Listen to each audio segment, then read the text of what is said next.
you have to build an organization that has a revenue mindset. Okay? So you say, but mindset, what is this mindset and the organization to it? So we've spoken about the value chain. So the value chain in itself cannot be able to run itself. Okay? You must then support it with an organization which is based on a business model canvas, okay? Something that we'll unpack as we talk.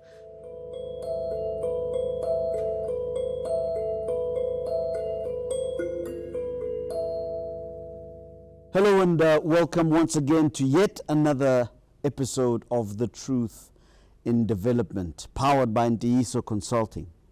Today we continue with a conversation that started in the other episode preceding this one. We were talking about the processes, the mindset of revenue collection. In very simple terms, it is how a business must remain a business by making sure that money comes in.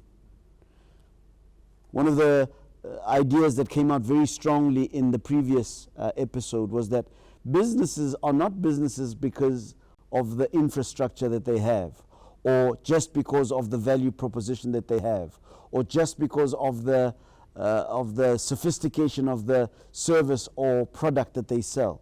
But they are businesses because they are able to sell those products and services and get money for it. And in this conversation, I'm joined by the Group Chief Advisor, Mr. Miyelani Holeni, who is passionate about this subject. And I have come to understand that it is possible to understand revenue collection, the making of money for a business, as something that does not have to be mysterious or mystical. I want to start off by thanking you and greeting you once again, Mr. Holeni, for joining us this evening for this conversation. We ended off by talking about the disciplines that are required in making sure that revenue collection becomes part of the reality of any business.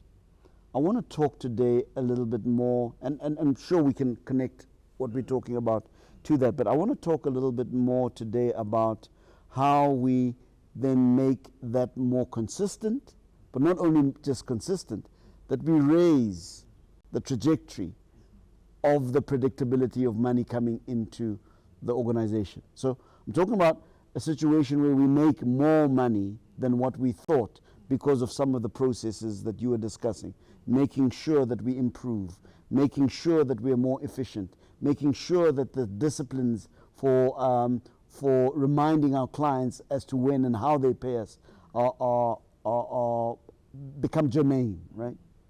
How do we become consistent, and how do we raise the trajectory of revenue collection? And consistency is what each and every organization that relies on revenue must enjoy and must be able to achieve, and it's a level that they must attain, but it takes time.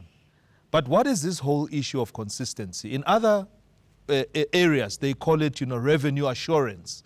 What is your level of revenue assurance? How assured are you that, that money is going to come in tomorrow? Was it not a fluke? Was it not, a Russian roulette, if I may use, the gambling terms? But the consistency of it means that you have to build an organization that has a revenue mindset. Okay, so you say, but mindset, what is this mindset and the organization to it? So we've spoken about the value chain.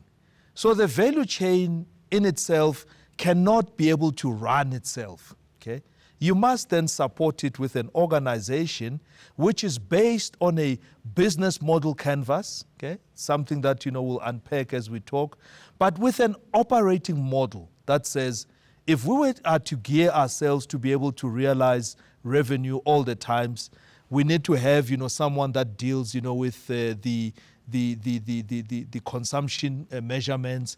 We need to deal with someone that have someone that deals with, the query management and resolution. Those process disciplines we were talking about. Those process disciplines that are there. So others will call it administration. Administration is often cheapened But it's actually one of the most crucial things that if the administrative capabilities of that particular organization to be able to tie in processes so that, one process must lead to the other, the one must lead to the next until you get, to a greater whole where you say we have a process that's complete. It's the value chain. It's the value chain. But that organization that sits there must obviously sit with people who are highly skilled, must sit with people who are highly analytical, must obviously sit with people that have financial skills, but must also have people that have customer service and customer orientation with regards to how to deal with the customers.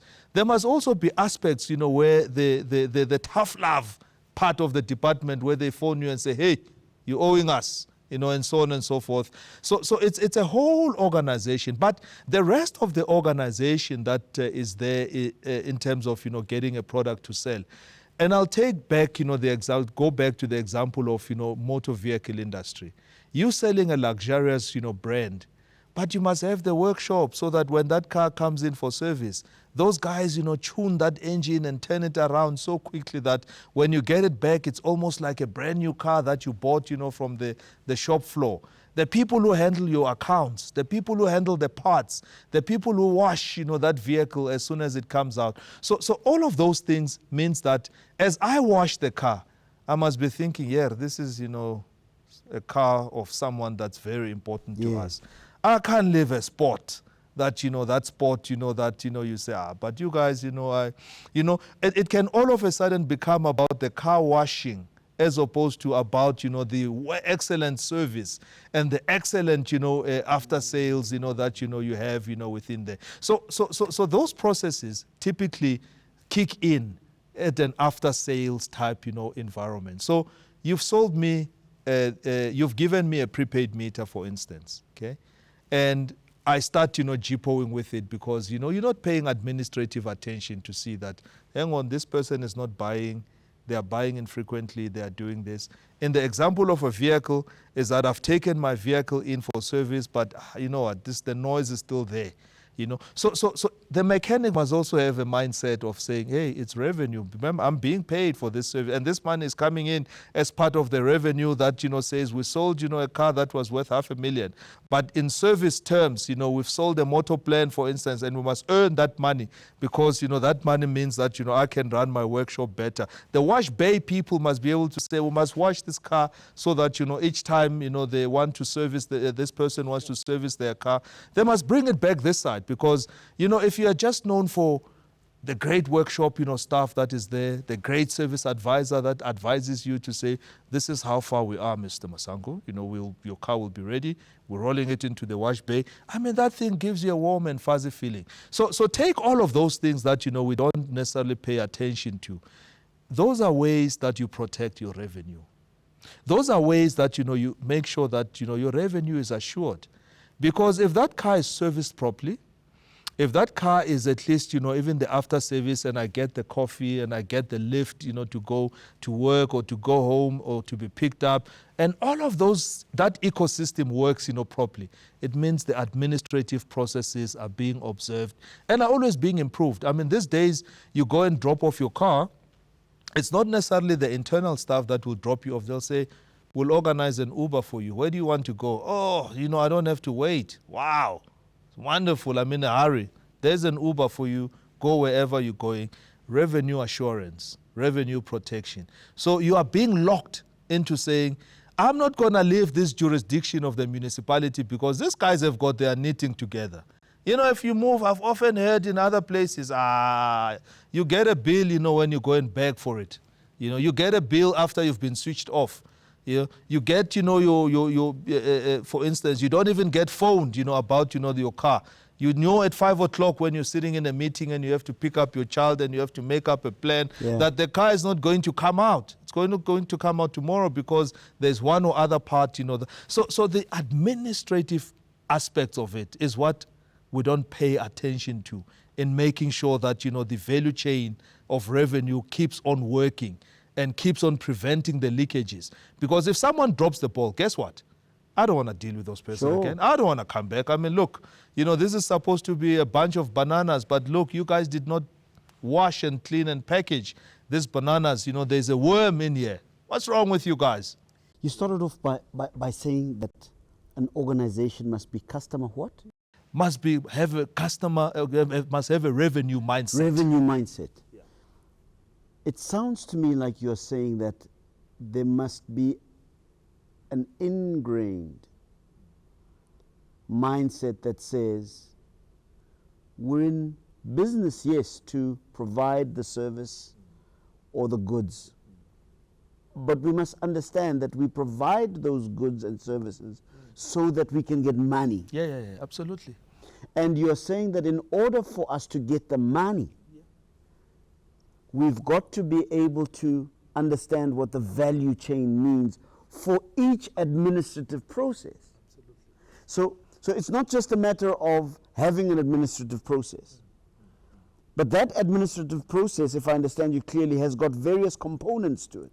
It has people to it, has skills to it, has systems. And each person must understand themselves as a manager of a value proposition within the whole thing. Or even the CEO of that process.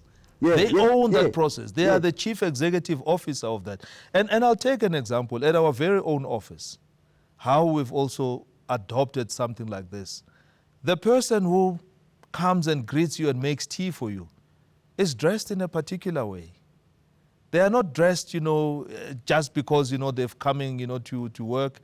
And for them to make tea, it's not just about the tea, but it's the smile that says, Mr. Masango, what would you like to have today? We're glad to have you here. We're very happy to have you here.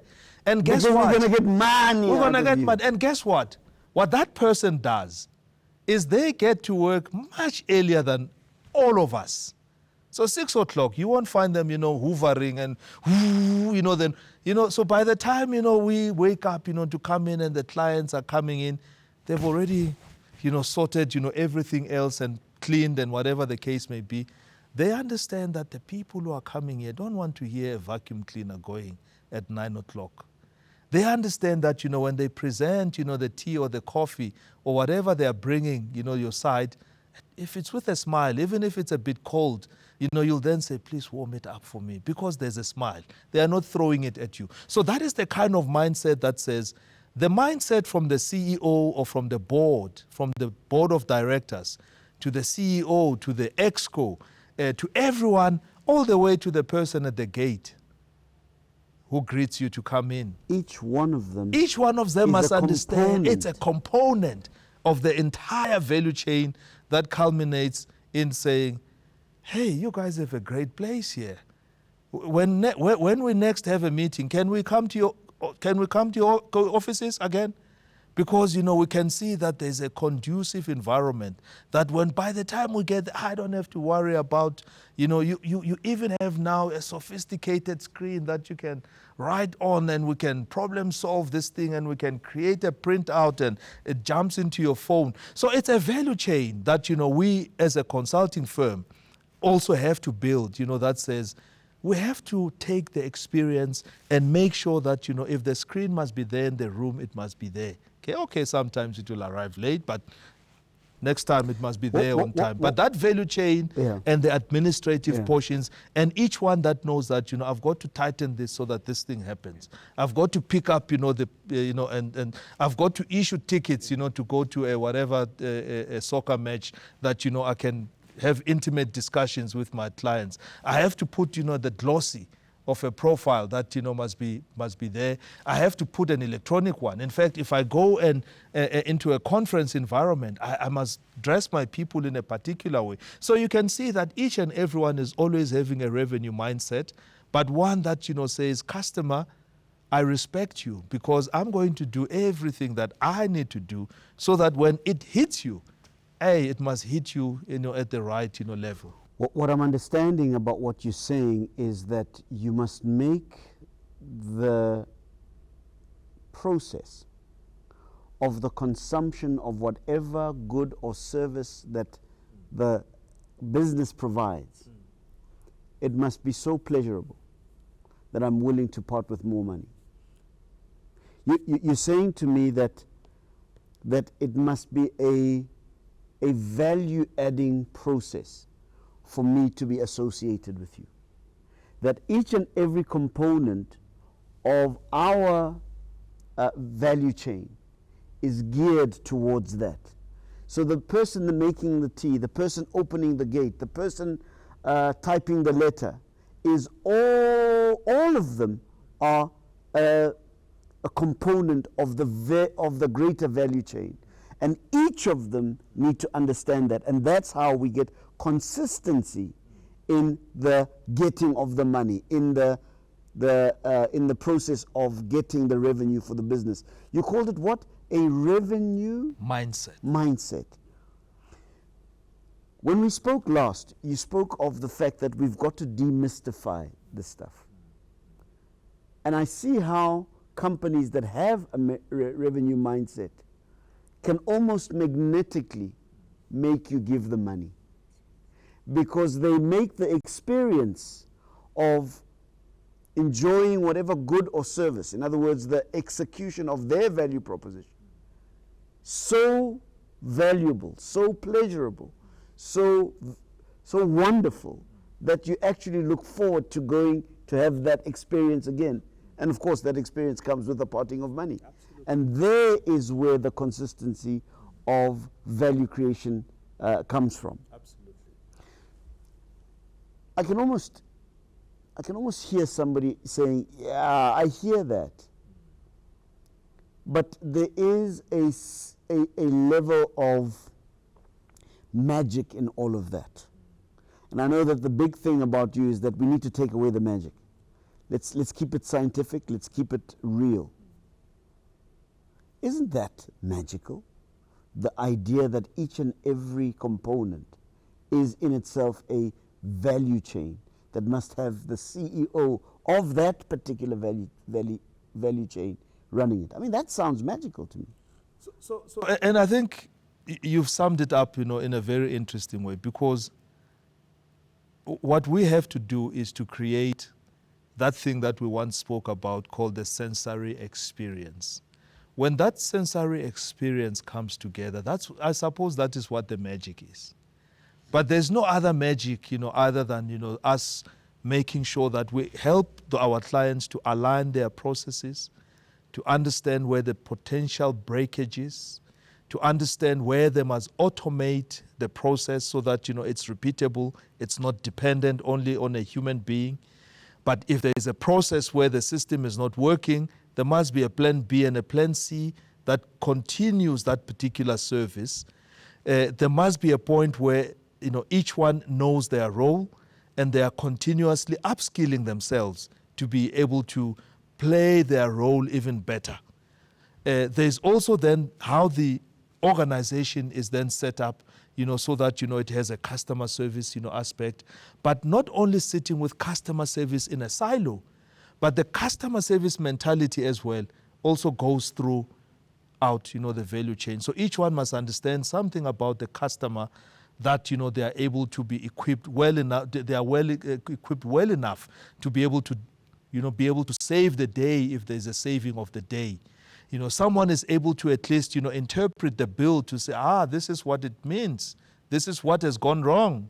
This is how we can solve it, and so on. So everyone wants to make that experience so simple that you can then say, I get it. I see where I have gone wrong, or I see where you guys have gone wrong, and we must be ready to admit to say, oh, no, we've gone wrong here. But this is how we fix it. We're going to crunch it in this way, and it's going to come out, in this particular. So I think for us, to be very practical, I'll go back again, to the retail, side of things, because if all of those things, the cleaning of the floor, for instance, you don't want to walk into a dirty store. So liken the dirty store to an office, which is, doesn't have a reception area or someone to receive you and to guide you in terms of, where you need to go. Imagine going into the bathrooms, and those bathrooms, are not in a state, that, makes you, comfortable. So it's the ancillary things. But go into the specific mechanics of, how these things, happen. The complex things, yes, will then exist because there are complex things within the value chains that must be attended to. I take the example of a property that, gets, you improve your property, okay? And no one comes back, from that municipality to come and evaluate it, or you don't go through the building control process, and they don't pick up that, you've now enlarged your house to such an extent that it's a mansion. It used to be a 4-roomed house. And so if no one also visits and checks and looks at, discipline of going back and so on, you'll now have a mansion which is highly improved, which has a higher value and should attract more revenue, where someone now has not gone, for instance, as from building control to okay it and give you a certificate of completion, and so on and so forth. So those are other aspects which you can term to be more technical, but others are simpler because it's customer relations. Others are simpler because it's me being able to serve you with the bill that you require. But those complex examples are also crucial, because that's how you can lose the assurance, or at least your money will not be going up. It will be stagnant. And guess what? In a stagnant environment, any downward change becomes catastrophic, because you are not able to then pick up and be able to improve your revenue beyond that. So that is the other aspect of revenue protection that, if I liken it to that. Last example, I go and buy a car and I insure it through the financial services or whoever, and I stop paying my insurance and no one chases after me. You've lost, revenue that was adding to the fact that, I gave you a good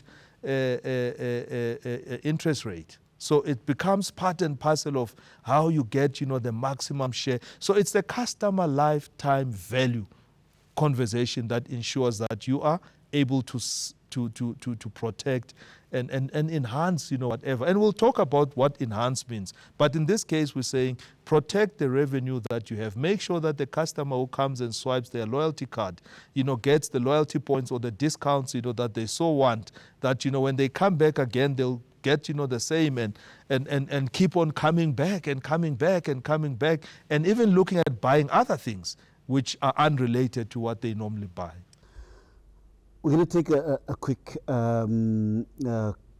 commercial break, but one of the things that you've just said now is that there is the need to keep the discipline of making sure that the administrative processes that make the value proposition consistent, and if the value proposition is consistent, then I imagine the revenue collection is consistent, and that is based on having a revenue mindset across the entire organization. I want to talk after the break about how the revenue mindset can also be used to start an upward trajectory of the revenue collection process. Because sure, I want it consistent, but I also want it to be more.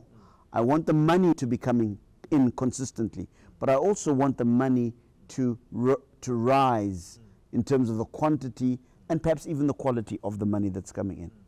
Please stay with us as we continue with this conversation about how do we become more consistent in the way that we get the revenue from our clientele, the market, but also how we maximize that process as we have this conversation with Miyelani Holeni, Group Chief Advisor at Ntiyiso Consulting.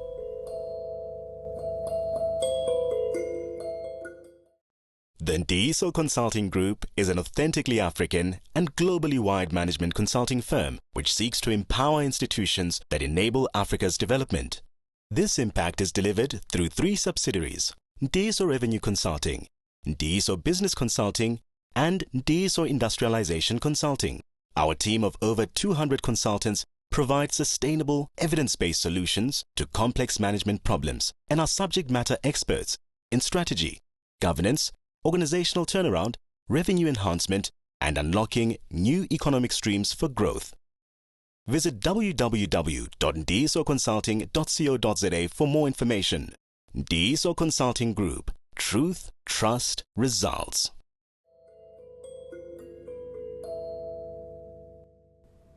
Hello and welcome once again to yet another part of the conversation that we've been having with Group Chief Advisor, Mr. Miyelani. See? That was good enough. Sorry.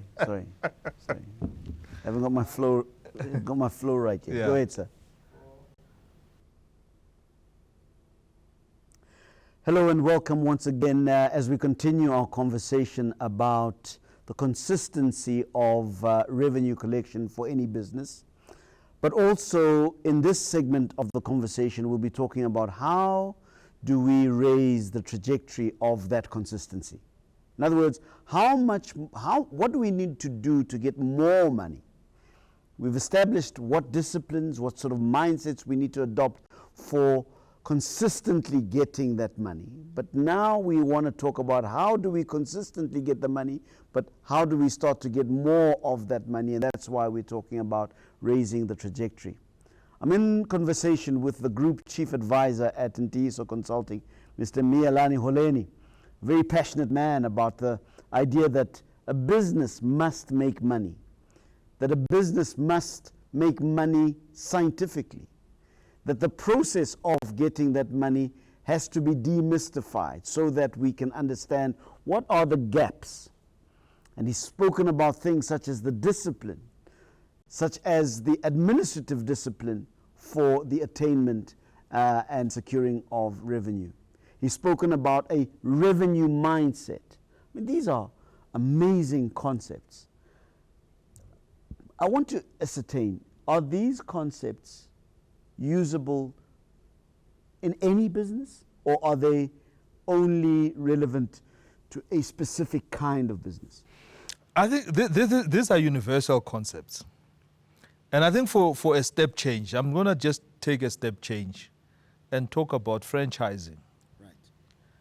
So think of any kind of business, whether it's food, and maybe food businesses have been more successful at franchising, but there are also other types of franchises that also exist. And the whole mindset of a franchise is, if you do a set of these 10 things, if your shop is laid out in this particular way, if you have this particular system, if your employees are trained in this particular way, if your chefs or your cooks are or braai the food or whatever the case may be in this particular way, you'll get the consistency of the chicken or the beef or the whatever in a way that it's going to be enjoyed by everyone, that they can come back. If you then talk to customers in this particular way, guess what? They will enjoy come talking to you and having a chirp and a laugh as they're ordering, and so on and so forth. If you arrange your buying stations in a way that there's a drive-through and you can get people out and you can get people in and out as quickly as possible, or some cases to stay a lot longer, you will be able to achieve all of the things that this particular franchise is supposed to be giving you from a return point of view. But each one of the people within there must understand that contribution that they have, that the chips must be, the potatoes must be peeled, they must be cut, they must be washed, they must be whatever, fried in this way. And so it's, I guess it's the closest way of looking at the universality of a revenue mindset. Because if you walk into a McDonald's or a Nando's and so on and so forth, I mean, they are not necessarily preoccupied about just making the golden crisp chips for the sake of it. They are preoccupied with making those chips golden and whatever, so that they can sell, because that is what appeals to their customer. And that's what the customer is expecting. If you come into a McDonald's and you come back with a soft floppy type chips, hey, there's another market where you can go and get slab chips. And that is the market that enjoys, the slab chips, the salt and the vinegar that hits your nose. And, as soon as, it hits your palate, man, you want to also have other things and so on and so forth. So the revenue mindset is as universal as taking an example of a franchise, as taking a custom business where someone has a chisanyama and corner with a car wash, whatever the case may be, and the experience that, they can create, within the. Imagine if you go to a chisanyama and you don't even have, a parking, to park properly, or there are no guards, to look after your car because you're thinking security. If all of those things are taken care of, you flow in quickly. You phone friends, hey, we are here, hey, come, hey, whatever the case may be, with order. The guy, or the lady who buys that meat or prepares, the meat, do it, consistently. The spicing of that meat is unique, and it's the one that says, I don't want to go there, I want to go there, for instance. All of those things is a mindset that, says, if the guy burns your meat, guess what?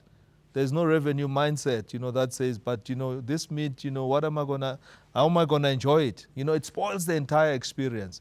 So it's all of those sum total of actions going through. So in essence, what we're saying is that you can franchise a municipality with the kind of, processes that, we can build it. So a municipality need not only be run by people who are called public servants. If you do it properly, you can actually get someone else who can run a municipal office. You can automate it. And you can even run it, as an agency of government if you do it, properly. What I'm hearing, Melanie, is that there's got to be a formula and there's got to be a set of standard practices, right? So those standard practices become the formula. And if we manage and we monitor those standard practices, we now have a standard operational process. And as they call it, the standard operating procedures, Yes. SOPs. Yes. All of those things in place. You read a meter in this way. This is how you punch in you bill it in this way. You cook in this way. You sell this particular vehicle in this way in terms of the features. So all of those things, if they are standardized, to that point, but not only standardized, you automate the things that are mundane, because imagine volumes and volumes of magazines or books that you have to go and say, how do I do? But you automate the irritations on the smaller things, and you now create opportunities for creating that experience for someone with you engaging them, or with showing the pros and cons, or with showing the various options. Instead of going and choosing a 240-liter bin, we also have a whatever, a 440 bin, so that, we can, and yes, we're geared to pick up, all of these things. And the other ways, to look at it is that, and to stay with the example of waste, is the fact that, if municipalities have bins that are black and they are marked with the name of the municipality, if you see a green one, that must ring a bell to say, hey, our revenue is going. Someone has bought a bin from one of, the retail, bring a new bin for this person, they need a bin. Now they have two. All of a sudden you are charging two. That is now the increase, in revenue. So if service is done properly, by any measure, you can start, uplifting your revenue, or the cash or the money that, you can start, collecting in that way. So perhaps the perfect one is one where you're dealing with, waste collection. 240-liter bin, but there's another different one which is yellow. Hey, what's going on? Hey, we don't want to see a yellow one. I'm bringing you a proper one. Delivered, logged into the system. Now you are billing for two. But that would only happen if the process of monitoring is disciplined. Absolutely. One of the things I'm catching as you speak is that if we have standard operating procedures, if there's a standard, if there's a formula to the way that we run our business that is based on understanding a revenue mindset, that is based on applying the revenue mindset. Once you've got a standard operating procedure, you're suggesting measurability. So you're saying to me that once you have a standard operating procedure, you can measure things. You can know that we have two bins in that house, and therefore the revenue should be. So if we see that there's an opportunity to add another one, that means that we can up our revenue collection. But the principle I'm getting is that if there is a formula, if there's a standard operating procedure, there's measurability. Measurability allows us to monitor whether we're going below the mark or there's an opportunity to go above. And if we can go above, it means there's an opportunity to get more revenue. Absolutely. And I think that is the magic of it, because once you standardize, and I think the issue of standardization must not suggest, one size fits all. Right. Okay, it must never suggest, one size fits all. We've spoken about the fact that you can have a standard procedure which a city follows, which is slightly different to what a local municipality follows. You can have a standard operating procedure which, a big, McDonald's, in whatever area follows, slightly different, but, same processes, maybe shortened because, you want to get quicker, to the end, Right. So it works more maybe with the restaurants that, are bespoke. You would think that, everything is as bespoke as the menu suggests. Yeah. But there are also processes in the background that ensures that, the bespoke services, the bespoke offerings are churned out consistently based on a particular standard, procedure that is being followed. And for that matter, if you continue with the example, some people are, you tell them, starter is like, I'm not a starter person, I want to get to the main course type thing. It's becoming more and more apparent to me that the goal of any revenue mindset is to standardize.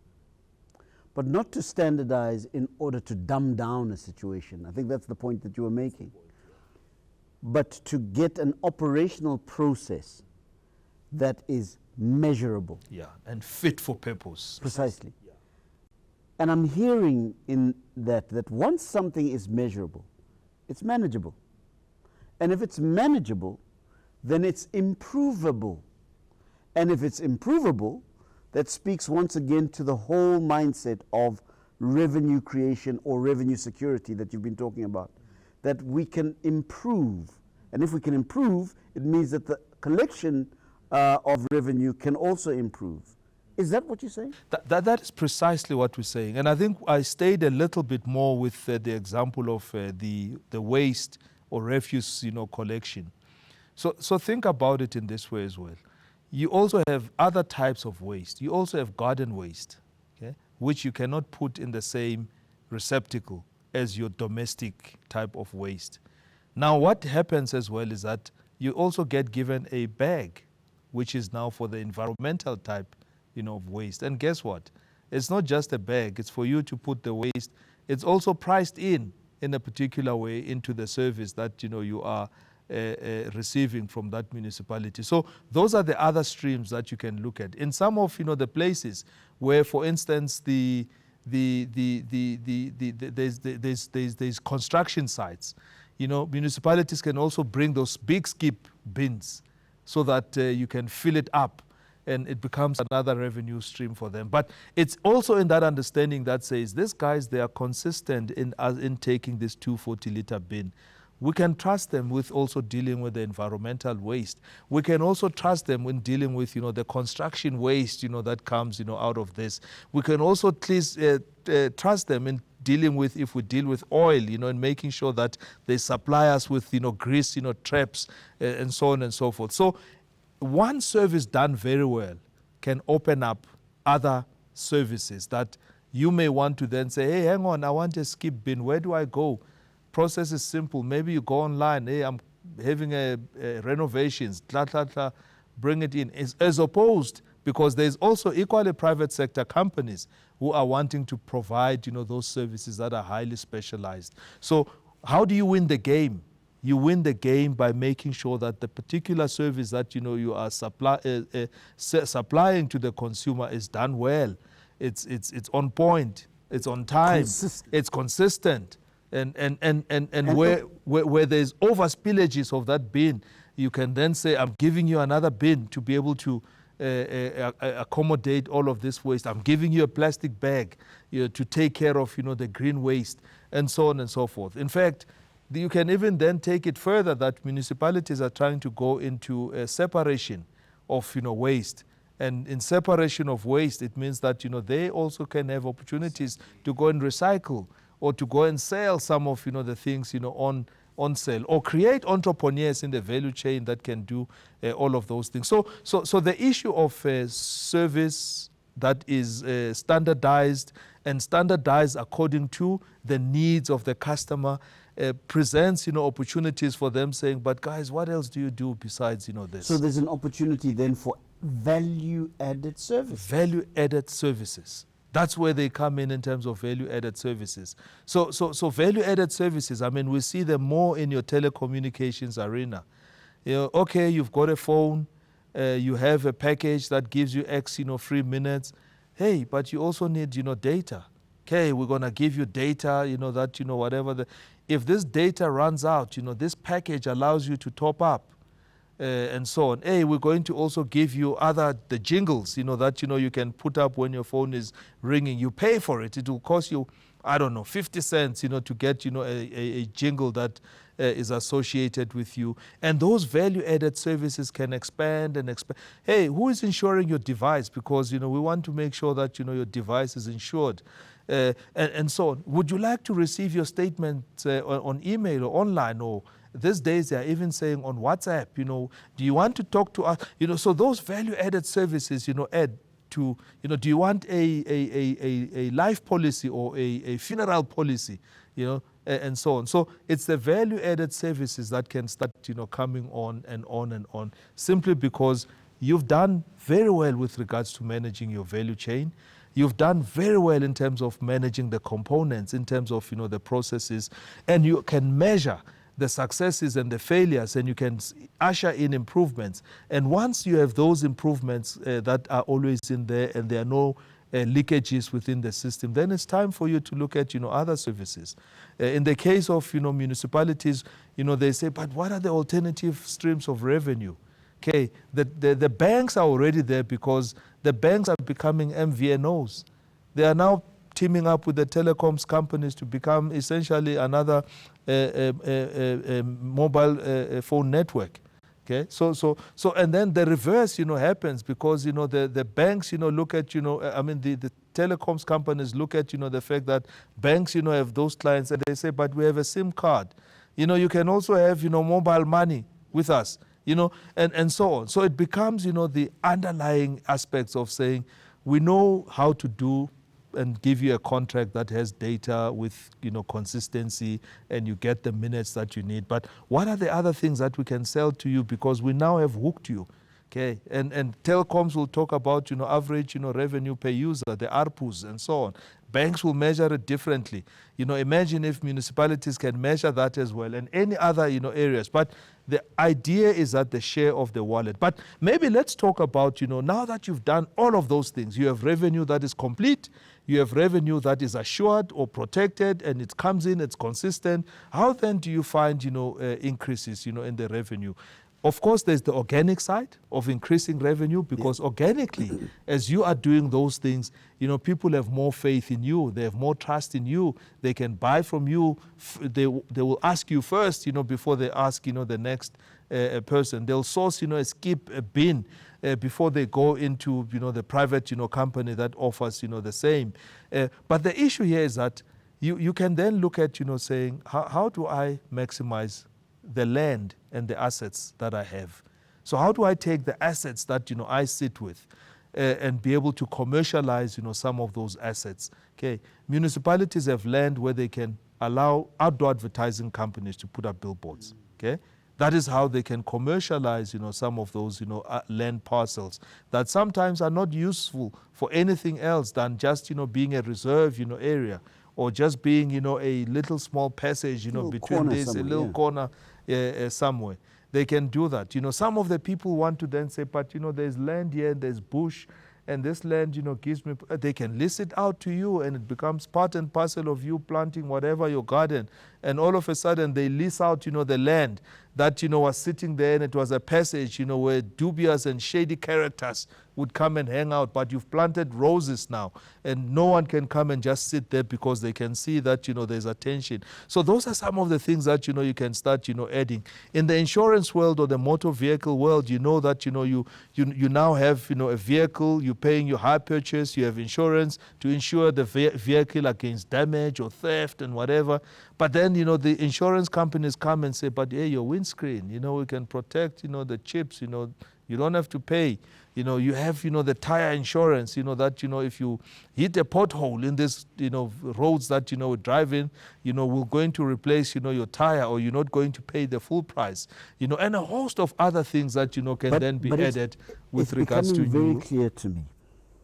Becoming very, very clear to me as we have this conversation that you can't increase revenue if you haven't secured revenue.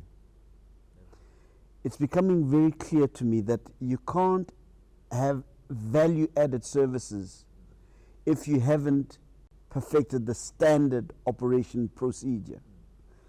So clearly there is an evolution, a chronological evolution of the revenue maximization process.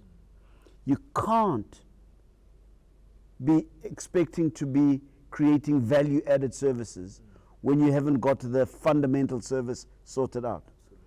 And I'm beginning to get the sense that that is part of the revenue mindset, that you've got to get the basics right. If you've got the basics right, then you can get and graduate to the level at which you can add value. And when you add value, then you're adding revenue, and then we're starting to see the upward mobility of the upward trajectory of the revenue collection process. We're going to take a break, but when we come back, we're going to be summarizing the whole conversation that we've had over the last 2 episodes. The idea that businesses have to have a revenue mindset. The idea that that revenue mindset has to be standardized so that it can be measurable, so that we can see what opportunities for value-added opportunities exist there in order to raise the trajectory of value security. I'm really looking forward to this because I think that these are the tools, at least conceptually, that entrepreneurs need to imbibe and internalize in order for us to start seeing African businesses becoming real value creators. I'm really enjoying this. Thank you very much. Please stay with us, and I'm really looking forward to the summarization of this whole conversation because I think, we're going places. Stay with us. The Ntiyiso Consulting Group is an authentically African and globally wide management consulting firm which seeks to empower institutions that enable Africa's development. This impact is delivered through 3 subsidiaries: Ntiyiso Revenue Consulting, Ntiyiso Business Consulting, and Ntiyiso Industrialization Consulting. Our team of over 200 consultants provides sustainable, evidence-based solutions to complex management problems and are subject matter experts in strategy, governance, organizational turnaround, revenue enhancement, and unlocking new economic streams for growth. Visit www.ntiyisoconsulting.co.za for more information. Ntiyiso Consulting Group. Truth, trust, results. Hello and welcome once again. We continue with our conversation around the idea of a revenue mindset. Fundamentally, this conversation has been about how do we make businesses understand the process of revenue completion? How do you get the money in? Listen, folks, you can have all of the bells and whistles. You can have the best product. You can have the best website and the best app. But if people aren't buying the stuff that you're selling and you're not putting some money in the bank, you don't have a business. And that fundamentally has been what Mielani Holeni, the Group Chief Advisor at Ntiyiso Consulting, has been saying to us. We've had conversations so far around the whole idea of how do we have a consistent revenue collection process. And then the second part of the conversation was how do we then make the trajectory of that revenue collection go higher. In other words, how do we make the money more? And we continue in this last segment of this conversation to put those ideas together. You've spoken very, very strongly about the idea that there has to be a standard operating procedure. And you've equated that to the very idea of complete revenue collection. Expand.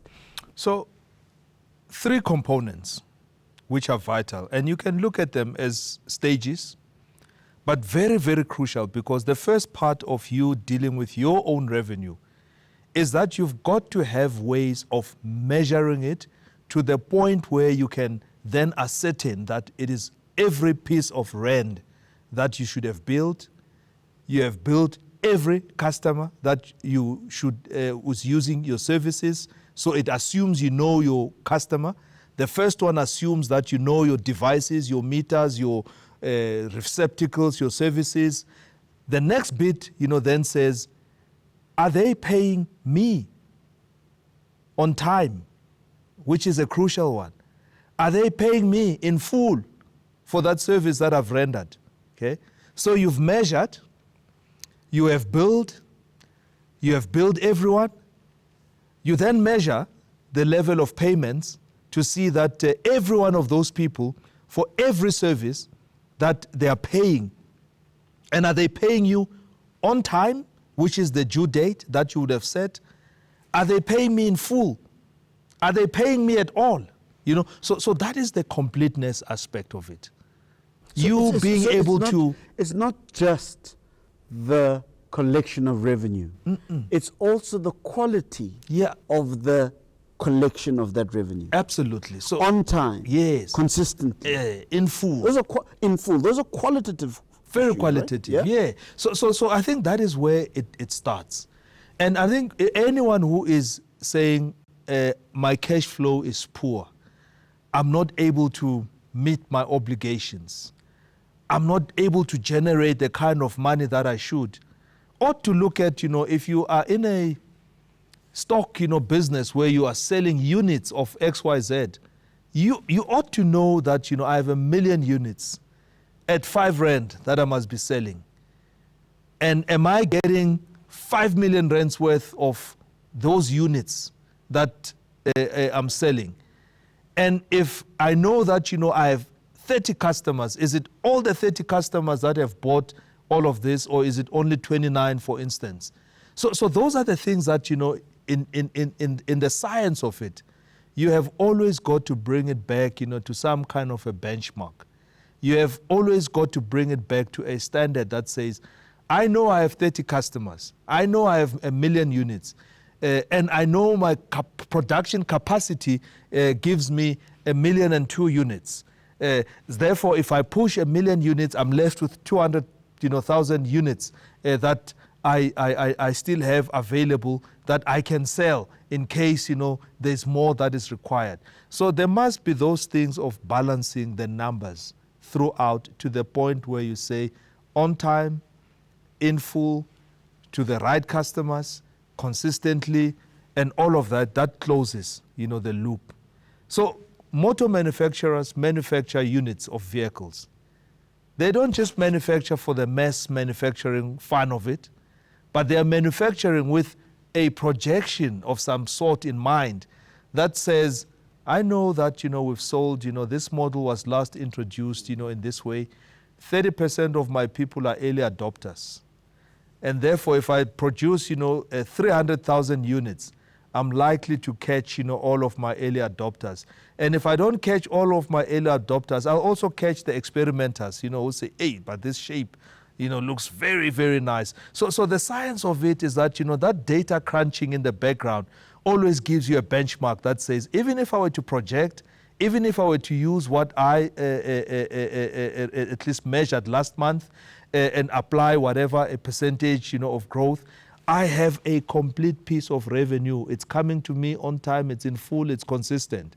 The next bit of it is that, to unpack the issue of consistency or lack of consistency means that, you're starting to lose, certain units, in the value chain, because the rigor of implementing your procedures is not as tight. If I have bought, XYZ and I stop, paying you as a bank, you don't just leave me driving the vehicle, beyond, the times that, you want that monthly installment. You go after me and you bring, that flat bed and you come and lift it. And I watch it, going, I, kiss it goodbye. That is how at least, you then say, hey, you don't buy and you don't pay. There is a link, between, and we are going to come after you. We know where you are. And that ensures a certain type of behavior. That ensures a certain type of behavior. So imagine your big vehicle, OBS, you've just bought it and everyone was celebrating in December that, hey, man, that man is doing well. And then in Feb or March, it's on a flat bed, going away. So those disciplines, that says, we're going to implement the procedures. We are going to make sure that we phone you. We're going to make sure that we issue a red letter. We're going to make sure that, starts to create, that sustainability so that, that behavior becomes ingrained. And when that behavior is ingrained, you and I don't have a problem about, saying, hey, I need a second vehicle. Oh, sure. Hey, I need a second. There's a track record. There's a track record. I need a second contract. Oh, sure. Is it for you or is it for your daughter or for your son or for your spouse? Oh, no problems. So it creates, that trust, in the system. And in the process of that, the growth aspects of revenue starts coming in, whether from the organic growth or from the diversification, which is coming up with different products, new products, innovating the current, products, and or bringing other products that may come from partners that, says, you can now go and, if you're a golfer, you can now go and get, a golfing insurance, especially for yourself. So those are then the three key things if we bring them together. And the concept of the value chain always cuts across all of these things. Always cuts across, the outcomes, three outcomes of completeness, protection, to protect the leakages, as well as, the growth. All of that means that, you are enhancing your revenue. So the mistake that, we always make is that whenever there is a cash flow problem, we rush and want to get, debt collection happening. By the time you get to debt collection, it's 3 months later. Problems have already happened. But what led, to that debt, spiraling out of control? It means that, the procedure in the value chain somewhere is broken and ought to have applied rigorously or more rigorously than it has been applied. So for put it differently, when you get to the end of the value chain, you experience, that's the least value. The value is in the beginning stages of the value chain, to the point where debt collection is then a symptom of something that is broken within the value chain here. So as a business person, are you creating the value that captures, the people? Or are you lax in your processes that, I don't know, they don't send me a bill. How am I supposed to know how much I owe them? Yeah, they must give me an accurate bill. Do you have problems with accuracy and integrity and all of those things to the point where you can then be able to drive? And I think, I'll maybe end with methodologies that we build. We have a revenue benchmarking methodology that we also put out to clients. And we can tell you in terms of, the stage. Stage 1, it means you're poor. Stage 2, you're starting to at least, show some, efforts, initiatives. Stage 3, then you are stable. You are doing the right things. You are hustling. I'll give you the names just now. Stage 4, you are starting to be, that performer. Stage 5, you are, somewhere where you are now, you're innovating. So we also have that measurement system that we can plant and put into various organizations to tell you how sophisticated is your organization.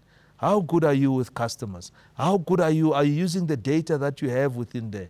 How are you converting your revenue? How are you managing your leakages? And how are you applying, the operating procedures? How strong are you in terms of process? So that is something that, we have pioneered, that, we can literally come and plug in with a set of questions and a set of, data inputs, crunch the info, ask, the quantitative questions, ask the qualitative questions, and be able to give you a picture that says, out of all of this, you have a completeness problem. Your revenue is not complete, or you have leakages, or you can't grow your revenue because of XYZ. I now understand why Ntiyiso Consulting has grown over the last 18 years to become the kind of company that it is. That you have not left the idea of revenue consciousness to chance. You've scientificized it. I don't know if there's such a word. You've made a science of it. You've removed the mystery. You've provided your clients with mathematical certainty if they follow certain principles. And I imagine that is part of the revenue consciousness of Ntiyiso Consulting. Absolutely. It is part of the reason why your clients have such a positive experience in the sort of goods and services, or the services that you provide them, that they then are able to spend more money with you, develop deeper relationships. And I suppose what you guys do for yourselves is what you want to see happen with your clients. I want to thank you for a very passionate conversation about the idea of getting the money. It's always been relegated to the crass conversation of business. But you've made it sophisticated, and you've made it, I've always understood that it's an essential part of business, but you've made me understand that it's not just essential, it is critical. And if it's critical, it is critical to the development of our continent, the people of our continent. And my sense is that Africa is in good hands if Ntiyiso Consulting is going to be part of the development of our businesses. I want to appreciate you. I want to thank you so much for the conversations we've had. They've been both educational and edifying. I really appreciate your time, sir. Well, that is the last of this first series of the conversations around revenue collection, the demystification of revenue collection, the scientification of revenue collection, according to the Group Chief Advisor of Ntiyiso Consulting, Mr. Meyelani Holeni.